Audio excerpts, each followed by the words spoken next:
आपका बच्चा अब धीरे धीरे टीनेजर बन रहा है और क्या आपने नोटिस किया कि उसका मूड और व्यवहार अब पहले जैसा नहीं है। मैं एक साइकोलॉजिस्ट, काउंसलर और पेरेंटिंग कोच हूँ। इस वीडियो में मैं आपको बताऊंगी कि अपने टीनेजर होते बच्चों के इमोशंस को आप उन्हें कैसे सिखाएंगे संभालना। तो इस वीडियो को अंत तक जरूर देखिएगा।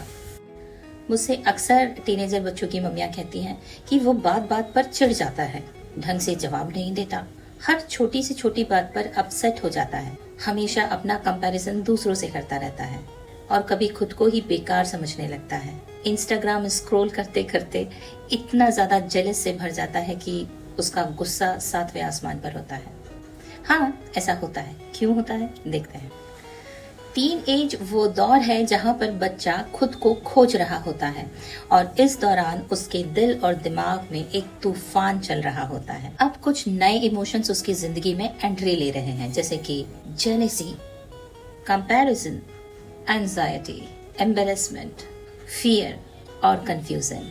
और ये सब एक साथ बेचारा बच्चा क्या क्या हैंडल करेगा। इसलिए बहुत जरूरी है कि अपने टीन एजर बच्चों को इमोशंस की कोचिंग दीजिए। टीन एज दिमाग में एक बहुत ही इंटरेस्टिंग साइंस छुपा होता है। इस उम्र में बच्चों का एमिगडाला, यानी जो हमारे इमोशंस को कंट्रोल करता है, बहुत जल्दी मैच्योर हो जाता है।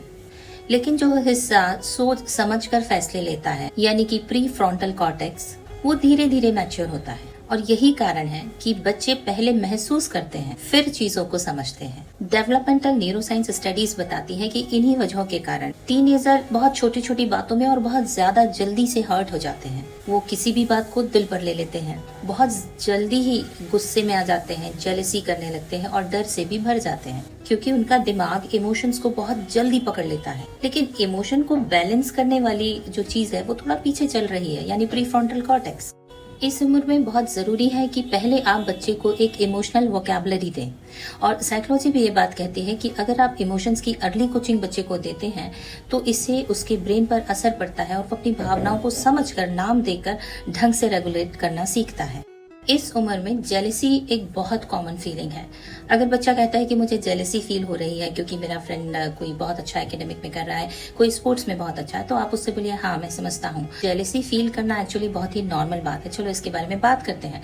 इसके बारे में बात कीजिए और उसे ये बताइए कि ये बहुत नॉर्मल चीज है और इस उम्र में अधिकतर लोगों के साथ होती है। और हो सके तो अपना खुद का कोई एग्जाम्पल शेयर कीजिए जो आपने अपने टीनेज में अनुभव किया हो। अब आपके ऐसे करने के पीछे का साइकोलॉजिकल फैक्ट क्या है? बच्चे को इमोशनल वैलिडेशन मिल रही है, जिससे जो कॉर्टिसोल बढ़ रहा था अब वो रिड्यूस होने लगा है। इमोशनल अपसेट से अब वो धीरे धीरे नॉर्मलाइजेशन की तरफ आ रहा है। बच्चों के साथ एक ओपन और नॉन जजमेंटल कॉन्वर्सेशन रखिए। लाइक मैं तुम्हारी इमोशनल सेफ्टी चाहती हूँ और इसके लिए जरूरी है कि तुम जो कुछ भी फील कर रहे हो मुझे बताओ, मैं तुम्हें जज नहीं करूंगी। जब आप अपने टीनेजर बच्चे को इमोशन समझना, लेबल करना और सेफ स्पेस में एक्सप्रेस करना सिखाते हैं, जेलेसी, कंपैरिजन, एंजाइटी, आप केवल ये सब मैनेज नहीं कर रहे हैं बल्कि उन्हें एक लाइफ लॉन्ग इमोशनल स्ट्रेंथ दे रहे हैं। तो अगली बार जब अपने टीनेजर बच्चे को आप कुछ उदास, निराश या जेलेसी से भरा हुआ देखें तो इन टेक्निक्स को जरूर अपनाएं।